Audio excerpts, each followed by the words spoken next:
एक जिन की कहानी। बहुत समय पहले बगदाद में सुल्तान नाम का एक लड़का रहता था, जिसने अपना बचपन जगह जगह घूमकर बिताया था।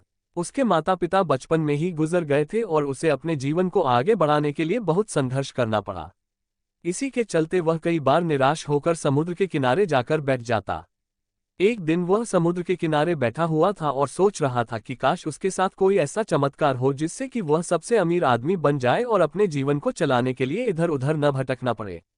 ये सोचकर वह ऊपर वाले से विनती करने लगा और फिर वह चुपचाप वहां बैठ गया। कुछ देर बाद समुद्रों की लहरों में से एक सुंदर सा कांच का बोतल उसके पास आया। उस बोतल पर एक ढक्कन लगी हुई थी और उसके अंदर एक कागज था जिस पर कुछ लिखा हुआ था। सुल्तान ने बोतल का ढक्कन खोला। जैसे ही उसने ढक्कन खोला उसके अंदर से एक जिन बाहर आया। सुल्तान रेत पर गिर गया। वह डर गया था। तभी उस जिन ने कहा, क्या हुक्म है मेरे आका? मैं आज से आपका गुलाम हूँ। मैं आपका तब तक गुलाम रहूंगा जब तक मैं आपकी 3 ख्वाहिशें पूरी नहीं कर देता। मैं आपकी 3 ख्वाहिशें पूरी कर सकता हूँ। जीन की बात को सुनकर सुल्तान समझ चुका था कि उसे एक ऐसी चीज मिली है जो उसकी ख्वाहिशों को पूरा कर सकती है। उसने जिन से कहा, अच्छा तुम मेरी ख्वाहिशों को पूरा कर सकते हो? जी हाँ, लेकिन मैं आपकी सिर्फ 3 ख्वाहिशें पूरी कर सकता हूँ। सुल्तान ने अपने पहला ख्वाहिश मांगा, अच्छा तो मैं सबसे पहले ये चाहता हूँ कि तुम मेरे लिए ऐसा घर बनाओ जो दुनिया में सबसे बेहतरीन हो, जिसे देखकर हर एक इंसान की आंखें फटी की फटी रह जाए। इसके बाद वह जिन गोल गोल घूमने लगा। देखने में ऐसा लग रहा था कि कोई बवंडर आ गया हो और वह सुल्तान को लेकर दूसरी जगह पहुंच गया। रुककर जिन ने सुल्तान से पूछा, क्या ये जगह आपके घर के लिए सही है? जिन सुल्तान को ऐसी जगह ले गया जो उसके घर के लिए बहुत ही बेहतरीन थी। उस जगह को देखकर सुल्तान ने जिन से कहा, ये जगह बहुत ही अच्छी है, तुम यहाँ मेरा घर बना सकते हो। सुल्तान के ऐसा कहते ही उस जगह पर जबरदस्त बिजली कड़कने लगी और देखते ही देखते वहां एक घर बनने लगा। कुछ देर बाद सुल्तान का घर पूरी तरह से तैयार था। ऐसा हो जाने के बाद जिन ने सुल्तान से कहा, मेरे आका आपकी एक ख्वाहिश पूरी हो चुकी है। अब बस आपके पास 2 ख्वाहिशें बाकी है। आप चाहे तो अभी तुरंत उन ख्वाहिशों को मांग सकते हैं। नहीं नहीं, अभी नहीं, मैं तुमसे बाद में सोचकर कोई ख्वाहिश मांगूंगा। अब सुल्तान के पास अपना महल था जिसमें वह बड़े आराम से रहने लगा। अब उसके पास नौकर नौकरानी और खाना बनाने के लिए बेहतरीन रसोइया भी थे। अब सुल्तान सोचने लगा कि उसे दूसरी ख्वाहिश क्या मांगनी चाहिए। ये सोचकर वह बाजार की ओर चला गया।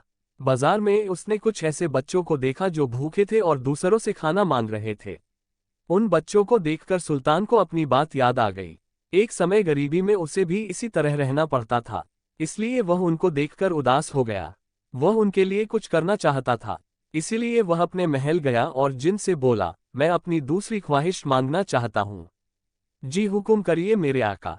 सुल्तान ने अपना दूसरा ख्वाहिश मांगा, मैं चाहता हूँ कि आज से कोई भी बच्चा भूखा ना रहे, उन्हें कभी भी खाने के लिए दूसरों से कुछ भी ना मांगना पड़े। जिन ने सुल्तान की ख्वाहिश सुनी और उसने उसे पूरा कर दिया। सुल्तान की ख्वाहिश को पूरा करने के बाद जिन ने उससे कहा, मेरे आका आपकी 2 ख्वाहिशें पूरी हो चुकी है। अब आपके पास सिर्फ और सिर्फ एक ही ख्वाहिश बाकी है। क्या नहीं, मैं अपनी तीसरी ख्वाहिश भी सोचकर ही बताऊंगा। अब सुल्तान खुश था कि उसके पास अपना खुद का महल था और बच्चों को अब से भूखा नहीं रहना पड़ता था। कुछ दिनों बाद सुल्तान को इस बात का याद आया कि उसकी तीसरी ख्वाहिश बाकी है, लेकिन वह ये भी सोच रहा था कि अगर वह तीसरी ख्वाहिश मांग लेता है तो उसके बाद क्या होगा। क्या वह जिन चला जाएगा या इसके अलावा कुछ और भी होगा? अब सुल्तान यही सोच रहा था कि इसके आगे क्या होने वाला है।